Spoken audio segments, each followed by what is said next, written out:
মাঠের মধ্যে থেকে উদ্ধার স্থানীয় এক হাতুড়ে চিকিৎসকের অর্ধদগ্ধ দেহ, আর তা থেকেই রবিবার দিনভর উত্তেজনা হুগলির খানাকুলের মমকপুরে। ঘটনায় আতঙ্কিত গ্রামবাসীদের একাংশের অভিযোগ, সঞ্জয় চক্রবর্তী নামে এক চিকিৎসক রমরমিয়ে চলা স্থানীয় মদের ভাটির প্রতিবাদ করাতেই সম্ভবত তাঁর এই পরিণতি। এ বিষয়ে প্রকাশ্যে মুখ খুলতে না চাইলেও তাদের অভিযোগ, শনিবার রাতে একদল দুষ্কৃতী সঞ্জয় চক্রবর্তীকে প্রথমে মারধর করে, তারপর দেহে আগুন ধরিয়ে দেয়। রবিবার সকালে তার দেহ উদ্ধার হলে ক্ষোভে ফেটে পড়ে স্থানীয় বাসিন্দারা। পুলিশকে দেহ উদ্ধারে বাধা দেওয়া হয়।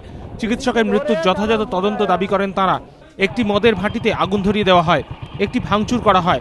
স্থানীয় বাসিন্দাদের অভিযোগ, মদের ঘাঁটির জেরে স্থানীয় মানুষদের দীর্ঘদিন ধরে সমস্যায় পড়তে হচ্ছে।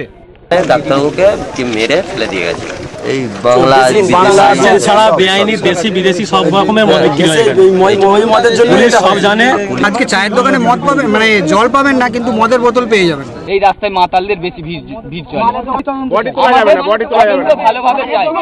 যদিও মৃতের ভাইয়ের দাবি, স্থানীয় চিকিৎসকের একাংশই খুন করেছে তার দাদাকে। ওই ডাক্তাররা মিলে মেরেছে আমার দাদাকে। মাঝে মাঝে সাজাতো, দাদা বাড়িতে কিছু বলতো না, আমরা চিন্তা করে বলে। ঘটনায় এখনো পর্যন্ত কাউকে গ্রেফতার করতে পারেনি পুলিশ। খুনের মামলা রুজু করে তদন্ত শুরু হয়েছে।